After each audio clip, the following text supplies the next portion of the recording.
You're going to hear about jumpers in some of the questions on the A+ exam, and this is a very simple concept. I wish they were all this easy on the exam, but a jumper is really just a manual method for changing settings. Now you can see here, this is a very close photo of a jumper on some sort of, it looks like it's on a network card.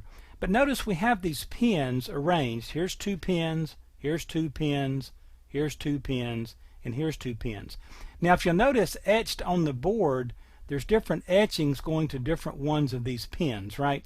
And so if I put the jumper, this little plastic device, if I slide it over these two, then it basically establishes a connection between these 2 pins. If I slide it down over these two, it establishes the connection here. Now your motherboard is using that as an indicator or a data flow path or whatever to cause different things to happen. So the best definition is a set of pins with a plastic cap that will fit over any one pair of pins. Okay, you can't turn it diagonally and cross connect pins, so it's only going to fit one way. But notice with this jumper right here we have 4 options, right? And so by placing this little cap over these 2 pins, I'm closing an electrical circuit and causing a functionality to happen. Now this is still used on motherboards, hard drives, CD-ROMs, DVDs, all sorts of things. Now we used to have to set these all the times on hard drives for master, slave, and all that, and you can still do that. If you just take most hard drives and look at them, somewhere on the back you'll see some jumpers, okay, or one jumper.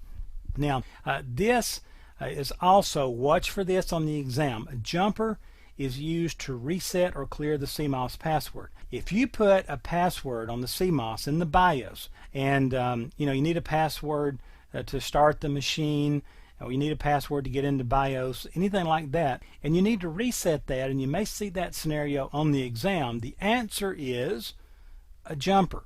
There's going to be a jumper on the motherboard that you can set, and then move that jumper and it will reset or clear that CMOS password. Now you'll have to look at the manufacturer's information for whatever device you're working with the jumper to see what the various jumper settings are. And thankfully now with the internet and Google, it's very easy to find that stuff. Okay, so anyway, that's all a jumper is. It's that simple. It is just a way to manually connect 2 pins, and depending on which 2 pins are connected here, we're kicking off different functionalities or different data paths on that particular piece of hardware, and it gives us different functionalities. Okay, that's a jumper.